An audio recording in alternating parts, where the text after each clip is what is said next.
বলছে গাড়িটা ডাকুন, ডাকে যে জুটতে পারবে গাড়িটা তার, ঠিক আছে? ডাকুন। আপনি?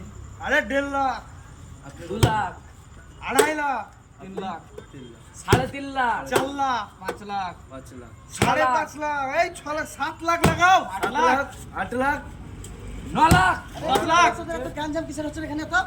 এই তো একটা গাড়ি মোটরসাইকেল। গাড়ি কিনবো আমরা। এই গাড়িটা বিক্রি হবে, টাকা বিক্রি হচ্ছে, হ্যাঁ। কত টাকা উঠেছে? 9 লাখ। 9 লাখ। এই গাড়িটা শোরুমে কিনতে গেলে তো 1.5 লাখ টাকা, তো 9 লাখ টাকা কি উঠলো? কি গাড়ি এত এত ভালো এই দিয়েছে? গাড়ি- এটার কিছু কারণ আছে। কি কাজ আছে?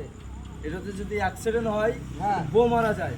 তাহলে গাড়িটা যে চালাবে, যে অ্যাক্সিডেন্ট, গাড়িটা যেতে অ্যাক্সিডেন্ট হবে, হওয়ার পরে পিছনে বউ বসে থাকে, সে বউটা মারা যায়। বউ মারা যাবে, কিন্তু গাড়ি যে চালায় স্বামীটা সে মারা চালায় যাবে না। না, মারা যাবে। এত লাখি গাড়ি? এত লাখ গাড়ি। আরে এবার আমাকে তো 10 লাখ টাকা দাও। 10 লাখ টাকা হ্যাঁ।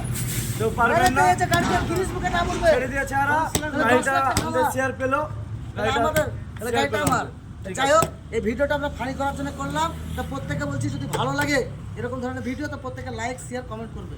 ওকে, বাই বাই, টাটা।